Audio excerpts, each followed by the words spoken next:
Assalamualaikum warahmatullahi wabarakatuh. Alhamdulillahirabbil alamin wa bihi nasta'in ala umuri dunya waddin. Asyhadu an la ilaha illallah wa asyhadu anna Muhammadan abduhu wa rasuluh. Amma ba'd. Puji syukur kehadirat Allah Subhanahu wa taala yang telah memberikan kita nikmat kesehatan dan kesempatan sehingga kita semua dapat berkumpul di sini untuk mengikuti kegiatan berbagi praktik baik yang insyaallah akan saya sampaikan. Salawat serta salam kita aturkan kepada junjungan kita Nabi besar Muhammad SAW yang semoga di hari akhir nanti kita dapat mendapatkan syafaat dari Allah. Pertama-tama sebelum saya memulai kegiatan ini, saya ingin mengucapkan terima kasih dahulu kepada tuan rumah SD Muhammadiyah 3 Al-Hilal yang sudah berkenan menerima saya menjadi salah satu narasumber berbagi praktik baik terkait inovasi pembelajaran yang sedang saya buat, yang sedang saya kembangkan.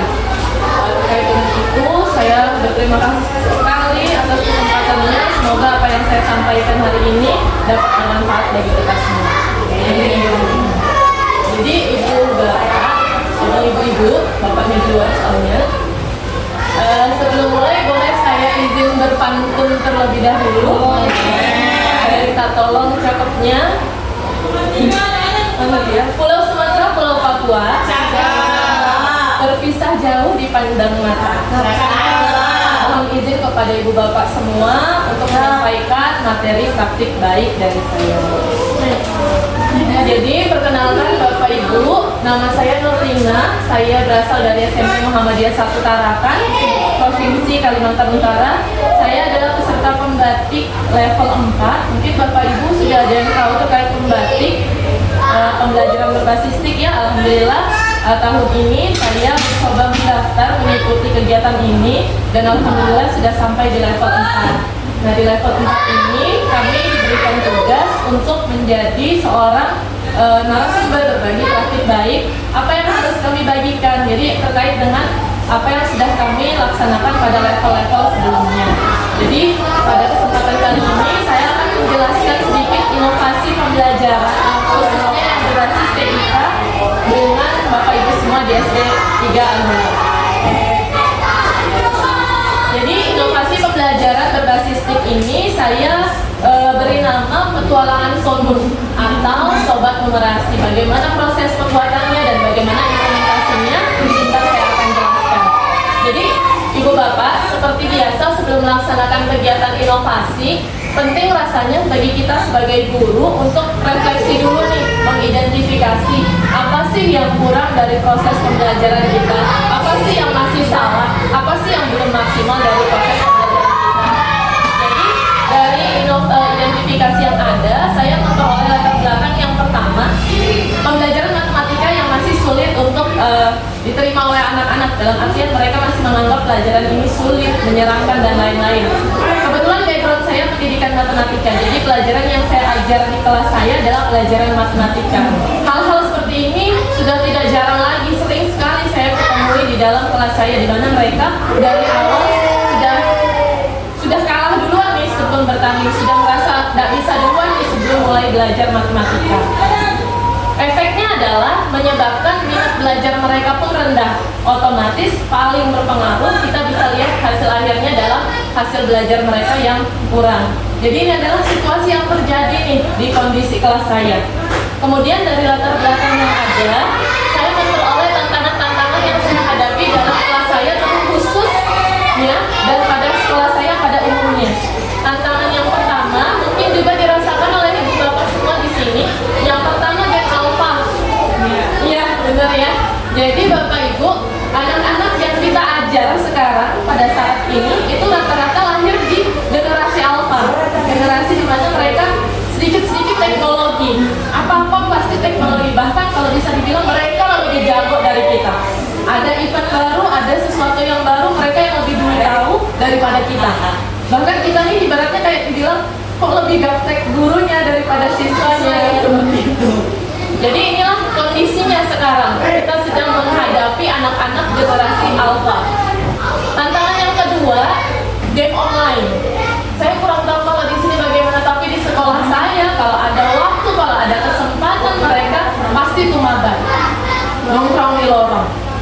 main bareng. Jadi kondisinya di sekolah saya itu kan mereka Senin sampai Jumat sekolahnya ya pagi sampai sore, boleh nih bawa HP, akan tetapi HP-nya dikumpul dan pulang baru boleh diambil. Nah pada saat pulang sekolah kan biasa menunggu jemputan nih Bapak Ibu ya. Nah itu mereka tuh nongkrong tuh di lorong, mabar sudah semua. Terus ada juga yang lucu, ada yang tinggal dekat rumah, tinggal jalan kaki padahal pulang. Rela dia nungguin temannya yang dijemput biar bisa mabar dulu. Jadi kalau temannya udah dijemput ya udah baru pulang. Jadi kondisinya begitu. Dan itu bukan sesuatu yang jarang kita lihat, sering sekali kita lihat. Tantangan yang ketiga ini terkait teknis, yaitu bantuan Chromebook.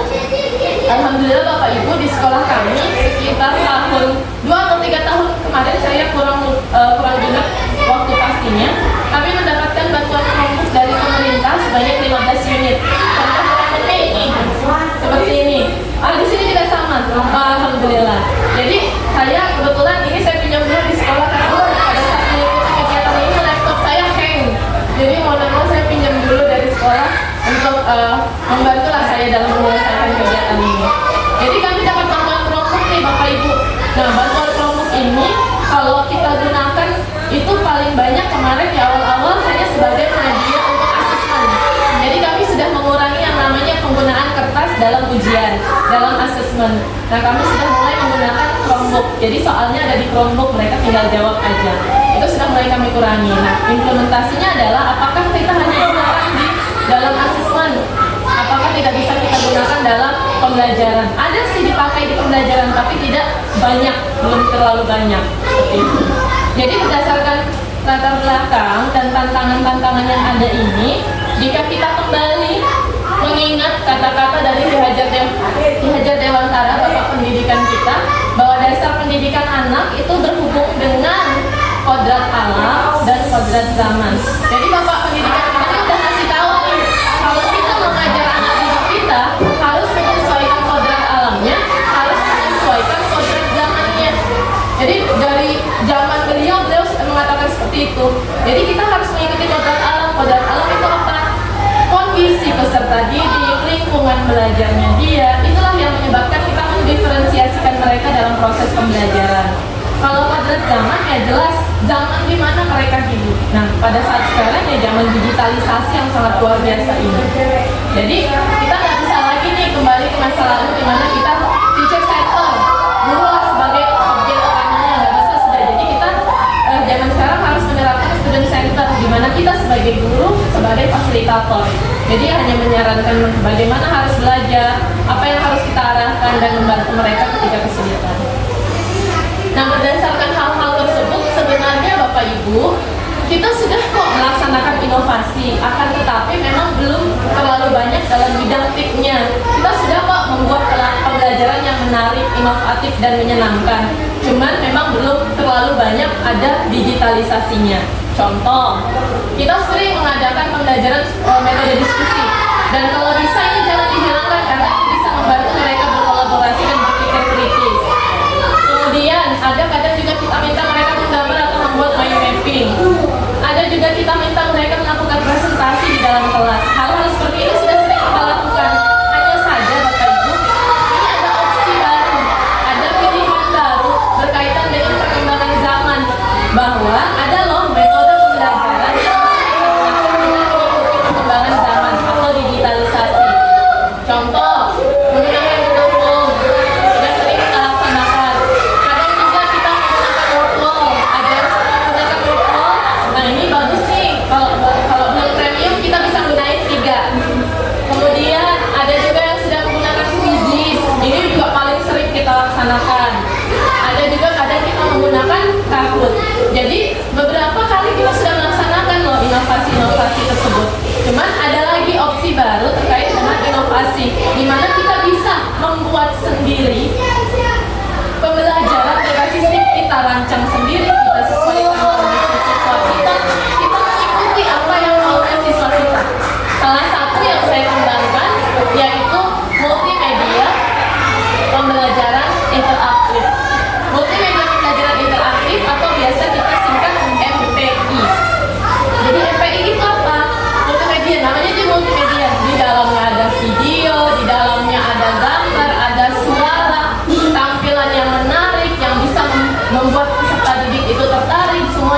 di dalam MPI. Nah, MPI yang saya buat, saya susun dari awal, betul-betul dari nol hingga menjadi sebuah aplikasi yang memang saya sengaja untuk buat anak-anak. Nama aplikasi atau MPI yang saya buat adalah Petualangan Sonu. Sonu saya ambil dari singkatan Sobat Numerasi. Mengingat background saya pendidikan matematika, jadi saya menggunakan istilah numerasi. Konsep yang saya pakai adalah konsep petualangan. Jadi untuk MPI yang saya buat, saya pakai MPI-nya tuh konsepnya petualangan. Kalau ibu bapak mau pakai konsep yang berbeda, misal Animal Kingdom, atau terkait dengan dunia bawah laut, atau angkasa luar, itu boleh, tergantung dari kelas bapak ibu minatnya ke arah mana. Jadi kita bisa desain sendiri. Nah, terkait dengan isinya, sebelum ke isi, bagaimana sih cara buatnya? Cara buatnya ada berbagai macam aplikasi yang bisa bapak ibu gunakan. Untuk saya menggunakan aplikasi Genially. Untuk aplikasi Genially, bapak ibu, untuk aplikasi Genially, bapak ibu gampang aja nih, mudah aja aksesnya, tinggal buka Google, klik aja genially.com. Itu bakal muncul. Alhamdulillah kita ditarakan untuk jaringan itu tidak terlalu susah bapak ibu. Jadi jaringan walaupun agak sedat-sedat tapi masih ada lah jaringan kita. Jadi kita tidak terlalu merasa kesulitan dalam hal jaringan. Jadi ibu bapak bisa akses nih dimanapun kapanpun. Genially ini adalah aplikasi untuk membuatnya. Kemudian Canva untuk apa? Canva itu saya ambil aset-asetnya. Contoh gambar-gambar yang ada di sini. Itu semua dari Canva. Jadi dari Canva saya ambil dulu, kemudian saya kasih masuk di Genially. Selesai. Lalu Google Classroom fungsinya buat apa? Google Classroom fungsinya adalah setelah MPI itu selesai, kita ambil linknya, kita masukkan ke Classroom. Buat apa? Jadi ketika kita masuk kelas, anak-anak kita siapkan, tinggal anak-anak kita bilang, anak-anak silahkan masuk Classroom-nya. Ada MPI yang sudah ibu kasih masuk di Classroom tersebut. Silahkan diklik. Tinggal seperti itu. Jadi prosesnya adalah buatnya di Genially, asetnya dari Canva, distribusinya ke siswa lewat Classroom. Pendistribusian lewat Classroom ini juga bisa memudahkan kita. Misalnya anak-anak kita berikan sesuatu hal atau misalnya tugas dan lain sebagainya, mereka bisa buka kembali. Karena di Classroom kan tidak akan hilang kecuali kalau kita hapus. Jadi anak-anak mau di rumah mau di mana masih bisa akses 24 jam seperti itu. Kemudian selanjutnya saya akan perlihatkan bagaimana sih isi dari MPI yang telah saya buat. Ini adalah contoh yang sudah saya buat. Jadi saya kasih masuk di dalam Classroom. Di dalam Classroom-nya ini anak-anak tinggal klik, maka akan masuk ke dalam tab baru yang sudah memang saya siapkan. Nah, ini bumper pembatiknya. Kemarin ini karena untuk tugas, jadi memang wajib untuk dikasih masuk bumper pembatik. Nah, ini di awal. Mereka tinggal klik dan muncullah istilah-istilah atau petunjuk-petunjuk terkait dengan apa sih yang mereka harus lakukan dalam MPI. Jangan lupa petunjuknya sama kayak game. Game pasti ada petunjuk tombol-tombolnya apa yang harus dilakukan, semuanya sama. Nah, ini jangan lupa ada kreatornya. Ibu sebagai yang merancang harus kasih masuk nih kreatornya siapa, nama ibu apa segala macam, identitas ibu. Dan jangan lupa referensinya juga. Sedikit informasi juga, karena konsep yang saya gunakan adalah petualangan, maka istilah-istilah di dalam MPI yang saya pakai istilahnya kalau bisa seminimal mungkin menggunakan istilah pembelajaran. Jadi gunakanlah istilah-istilah yang memang sesuai konsep. Karena konsepnya petualangan, jadi saya pakai konsepnya petualangan. Contoh, peta belajar. Awalnya kan biasa atau enggak beranda. Biasanya seperti itu. Saya ganti istilahnya dengan peta belajar. Kemudian menu-menu yang ada diusahakan jangan menggunakan bahasa-bahasa belajar, biar anak-anak tidak merasa oh sama aja belajar gitu. Jadi mereka tetap merasa oh ini sesuatu yang baru. Contoh tujuan pembelajaran, kesiapan, perbekalan, tantangan. Apa sih maksudnya? Kalau tujuan ya sama tujuan pembelajaran. Kalau kesiapan itu seperti anak-anak kita minta untuk mengingat materi sebelumnya. Kesiapannya sudah sampai mana? Kalau perbekalan kira-kira apa? Kalau perbekalan, kalau tujuan kan tujuan pembelajaran. Kalau kesiapan kan mengingat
jadi untuk mengambilnya juga tidak bisa sembarangan. Seperti itu. Nah, setelahnya baru masuk ke tantangan. Nah, untuk tantangannya, asesmen formatifnya, buatlah yang seru. Kita ini diberi kebebasan Bu untuk melaksanakan asesmen dalam bentuk apapun. Jadi buatlah yang seru. Nah, kalau kebetulan saya pakai misinya menemukan harta karun lah ibaratnya, tapi menggunakan kode. Jadi setiap mereka menyelesaikan level 1 dari soalnya, mereka dapat kode nih. Kode itulah yang mereka isi dalam LKPD. Jadi kalau kodenya lengkap, berarti saya bisa tahu anak-anak ini selesai misinya. Seperti itu. Padahal isi soalnya ya terkait materi, cuma kita buat seperti mencari harta karun. Nah, kalau ini sudah selesai, berarti pembelajaran. Nah, jangan lupa refleksinya. Mereka menganggap apa nih terkait dengan yang sudah dibuat? Mereka lakukan seru apa biasa aja atau bagaimana? Nah, kalau sudah selesai, ya sudah kita tutup pembelajaran seperti biasa. Tapi kalau misalnya mau diganti model asesmennya dengan presentasi, ya boleh. Misalnya asesmennya, silahkan anak-anak sudah selesai merangkum dan segala macamnya. Asesmennya modelnya adalah presentasi, silahkan dijelaskan ulang, itu juga bisa. Jadi tergantung Bapak Ibu lagi konsepnya mau seperti apa. Nah, ini adalah praktek implementasinya ketika saya menerapkan ini di dalam kelas saya di kelas 9 untuk pelajaran matematika. Kegiatan awal sama semua seperti biasa, salam, berdoa, kemudian mengecek kehadiran, ice breaking, persepsi dan lain sebagainya itu sama semua. Hanya saja memang di kegiatan inti saya gunakan MPI ini dalam proses pembelajaran. Nah, di dalam proses pembelajaran untuk MPI-nya saya gunakan konsep kolaborasi. Jadi anak-anak saya buat kelompok-kelompok kecil. Kelompok-kelompok inilah sistem pendiferensiasian saya. Jadi saya diferensiasi proses pakainya. Jadi anak-anak yang sebelumnya saya sudah asesmen awal, mereka yang awalnya pengetahuannya paham utuh, saya gabung sama siswa yang paham sebagian dan belum paham sama sekali. Saya gabung satu kelompok, tujuannya apa? Biar si paham utuh ini bisa loh ngajarin si dua yang ini nih yang masih kurang, seperti itu. Bapak Ibu, anak SMP aja tertarik, apalagi anak SD jika sudah pakai teknologi. Sedikit saja kita kasih teknologi di depan mereka, mereka akan senang sekali. Pasti mereka fokus. Nah, jadi di sini mereka bisa tuh terkait dengan materi tadi. Instruksi saya terkait materi adalah silahkan pelajari materinya. Kalau ada yang kalian tidak mengerti terkait materi, silahkan bertanya kepada ibu. Jadi kalau mereka merasa kesulitan, contoh seperti ini, ya saya dipanggil, ibu ini bagaimana? Kita jelaskan ke mereka sampai mereka paham. Biasanya cepet tuh mereka paham, karena ada teman-temannya dan ada visualnya yang lebih menyenangkan. Mereka juga melatih fokus. Jadi apa masalah-masalah saya di awal tadi yang 3, yang mereka awalnya nggak suka matematika, minat belajar kurang, hasil belajar rendah, itu mulai terbantu di sini. Adalah perubahan, minatnya makin bagus, fokusnya mereka ada, kemudian mereka sudah tidak takut lagi dengan matematika, walaupun tidak sampai drastis ya perubahannya, pelan-pelan tapi pasti juga sudah sangat senang kita. Ini mereka diskusi, saya di belakang. Jadi sambil nungguin, kalau misalnya mereka merasa kesulitan seperti ini, saya bantuin. Kalau sudah merasa kesulitan, saya dipanggil, tanya seperti itu. Setelah mereka mempelajari materi, baru mereka melaksanakan kegiatan tantangan ini.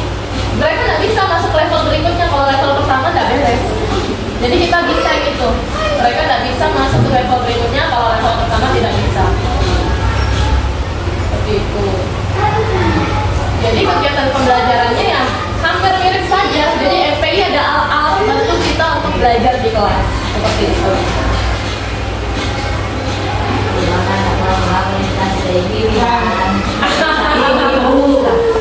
Lain yang pelajari.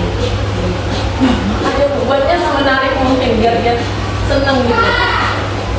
Kuncinya adalah bagaimana kreativitas kita biar mereka fokus, Bapak Ibu. Apa sih yang mereka mau? Nah, contoh anak-anak saya nggak bisa juga saya bilang anak-anak yang selalu belajar matematika nggak bisa. Jadi ada tipe-tipe yang mereka tuh yang memang nggak bisa.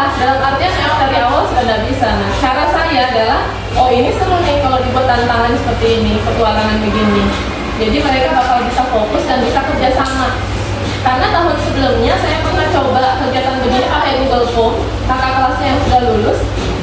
Model Google Form itu kan ada hiasan-hiasannya sama sekali ya. Yang lempeng gitu aja mereka senang loh.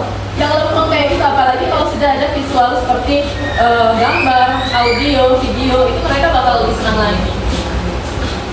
Jadi di sini mereka berdiskusi, menyelesaikan soal. Saya di ujung sana tuh bantu kelompok yang ujung. Jadi setelah selesai, anak-anak tinggal kumpulkan LKPD-nya. Kemudian kita kasih refleksi seperti biasa, refleksi peserta didik individu atau refleksi antar teman. Jangan salfok sama jumlah siswa kami, Bu ya. Seperti itulah jumlah siswa kami. Jadi tapi ada untungnya memang karena jumlah siswa yang sedikit kita bisa lebih fokus ke anak-anak seperti itu.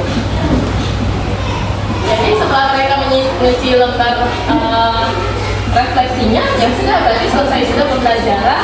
Tinggal di akhir pelajaran saya beri penguatan terkait dengan bagaimana tanggapan mereka, bagaimana perasaan mereka setelah menggunakan metode seperti ini. Dulu saya tanya tindak lanjutnya, apakah senang, apakah berikutnya ibu buat seperti ini lagi. Hampir rata-rata bahkan bisa saya bilang 100% mereka mau seperti ini lagi. Karena mereka senang dan mereka seru aja. Tapi ada mereka bukan ibu, tapi harus kelompok Bu. Kalau sendiri-sendiri nggak bisa otak saya Bu. Kalau sendiri nggak bisa otak saya Bu. Mereka punya request, boleh Bu pakai begini lagi seru, tapi harus kelompok gitu. Ada tapinya. Oh iya memang harus kelompok biar lebih paham aja. Iya, kalau sendiri Bu kayak nggak kuat otak. Jadi seperti itu requestannya. Setelahnya kesimpulan.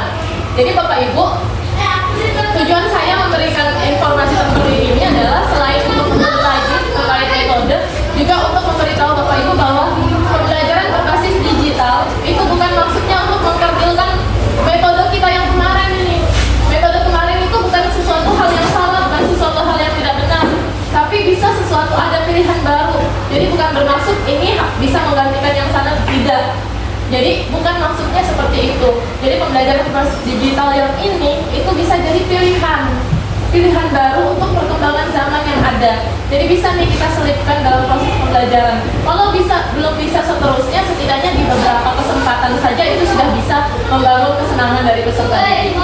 Nah, kalaupun misalnya ibu bisa nih ibu kolaborasikan pembelajaran digital, ibu kolaborasikan dengan non digital. Contohnya, misal pembelajaran Jigsaw, tapi metode mereka belajarnya sebelum kembali ke kelompok kecilnya, mereka menggunakan laptop atau pembelajaran dari MPI.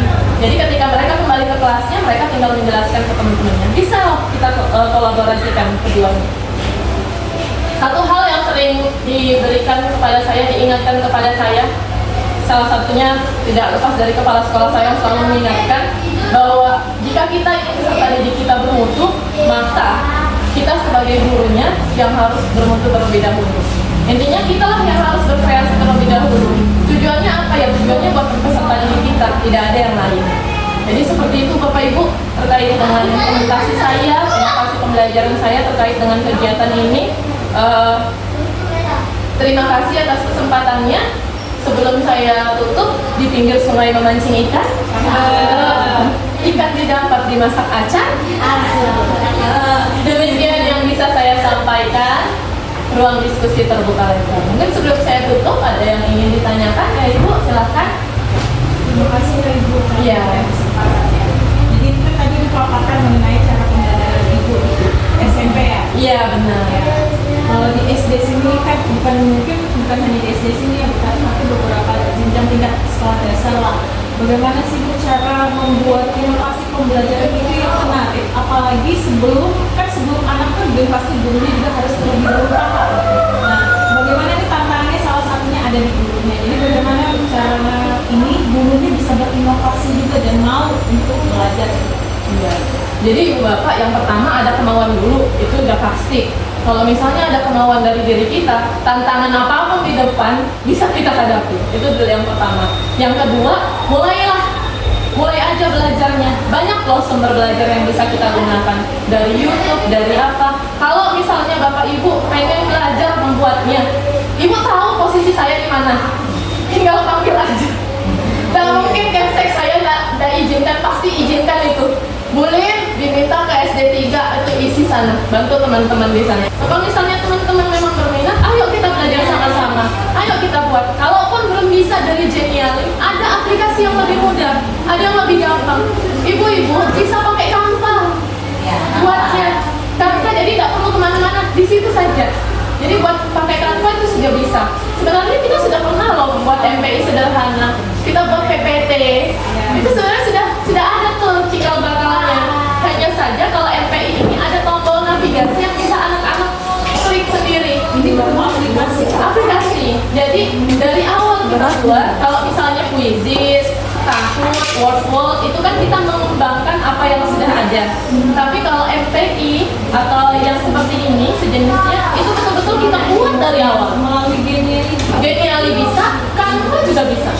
Nah kalau saya kebetulan kemarin dari berbagai macam pilihan pengen coba Genially, sesuatu yang baru, bisa nggak ya? Ternyata bisa, alhamdulillah. Tapi kalau ibu-ibu misalnya nanti lah dulu Genially kayaknya rumit, pakai Canva aja yang kita tahu di mana menu-menunya, di mana tombol-tombolnya, di mana harus kita cari. Kalau misalnya mau pakai Canva aja dulu ya nggak apa-apa, bisa aja. Jadi kalau misalnya mau belajar, ayo nih sama-sama kita belajar, sama-sama kita buat dari awal. Tinggal ibu-ibu siapin aja konsep kelas saya apa ya yang sesuai, karena ibu-ibu aja nih tahu kondisi kelasnya bagaimana, kondisi kelasnya seperti apa. Terus Bu, apakah harus selama ibu buat konsepnya petualangan terus? Tidak, kita bisa ganti. Misalnya kita sudah bosan nih petualangan, ganti aja yang konsep yang baru, ganti aja ke konsep yang baru, semuanya ada. Mungkin itu jawaban saya. Sama-sama.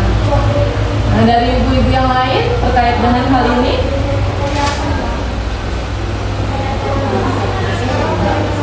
kalau kelas 1, nah ini 1. Kalau ya Bu, kelas 1 SD. Nah, jadi sekedar informasi ya Ibu Bapak, saya sekalian mau mengajak nih kepada ibu-ibu semua, tahun depan ayo kita ikut pembatik. Ikut aja pembatik. Pembatik itu untuk SMA, SMP, SD, bahkan TK. Bahkan TK ada loh guru yang lolos ikut. Jadi ayo, bisa nih untuk semua jenjang bisa. Jadi untuk seperti ini bisa, tinggal kita aja kreativitasnya bagaimana. Kita yang bisa tahu kondisi kelas kita ini cocoknya seperti apa. Bisa loh Bu, misalnya dia pakai 1 laptop aja nih misal. Dari 1 laptop sisanya mereka keliling cari petunjuk. Itu bisa. Contoh, saya pernah pakai konsepnya seperti ini. Waktu itu belum pakai ini, MPI. Masih Google Form, masih yang sederhana, yang belum indah lah, belum menarik tampilannya. Jadi konsepnya solve the puzzle. Anak-anak itu saya bagi kelompok 1, 2, 3, 4, 5 kalau nggak salah, 5 kelompok. Jadi setiap mereka menyelesaikan 1 soal, mereka dapat petunjuk tuh, petunjuk di mana letak puzzle-nya. Letak puzzle adalah puzzle yang mereka kumpulkan nanti. Kalau mereka sudah berhasil kumpulkan, ada 1 soal terakhir. Ibaratnya harta karunnya lah sudah di situ.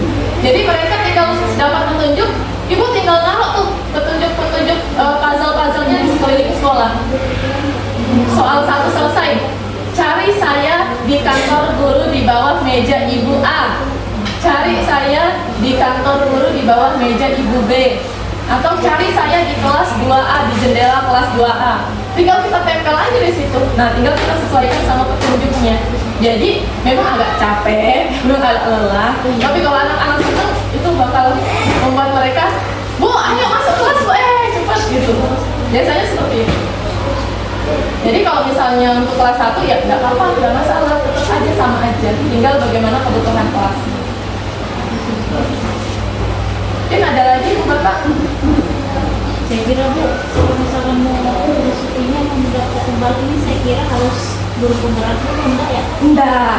Ya memang ada tulisannya di atas itu, tapi setelahnya ada lanjutan. Bagi guru yang honorer atau apa seperti kita guru swasta itu juga bisa. Selama kita punya akun belajar, sebenarnya email sih, email yang kita gunakan itu ya udah email itu aja, nggak bisa kemana-mana. Kalau kebetulan kemarin saya pakai ID belajar, jadi itu aja emailnya. Daftarnya nggak rumit, kayaknya cuma daftar begitu aja, habis itu ikutin prosesnya. Cuman memang agak panjang Ibu. Kita iya, kita mulai daftar itu Juni, pengumuman November. Sampai level berapa? 4. Jadi ini level terakhir saya, alhamdulillah level terakhir. Jadi Juni itu pendaftaran. Habis itu mulai dari Juli Agustus September ke Oktober. Nah ini sudah level terakhir nih, Juli level 1, Agustus level 2, September level 3, Oktober level 4. Nah November pengumuman. Jadi lumayan tuh 4 bulan deg-degan. Tiap bulan deg-degannya karena setiap bulan pasti ada tugas baru. Bagaimana Ibu, Bapak cukup? Kalau cukup, demikian apa yang bisa saya bagikan kepada Ibu Bapak semua. Semoga apa yang saya bagikan ini bisa bermanfaat dan bisa memotivasi kita untuk lebih berkreativitas lagi ke depannya. Saya mohon maaf atas segala kata dan kekurangan saya. Saya akhiri. Nun wal qalami wa ma yasturun. Wassalamualaikum warahmatullahi wabarakatuh. Assalamualaikum warahmatullahi wabarakatuh. Saya Siti Pujaweda, guru kelas 6 dari SD Muhammadiyah Tijanila. Saya ingin memberikan tanggapan terkait pemaparan Bu Lina tadi terkait pembelajaran multimedia interaktif. Menurut saya pemaparan tadi ini sangat jelas menurut saya, dan saya merasa termotivasi untuk belajar agar bisa menerapkan pembelajaran interaktif multimedia di kelas saya. Mungkin itu saja yang dapat saya sampaikan. Sekian, wassalamualaikum warahmatullahi wabarakatuh.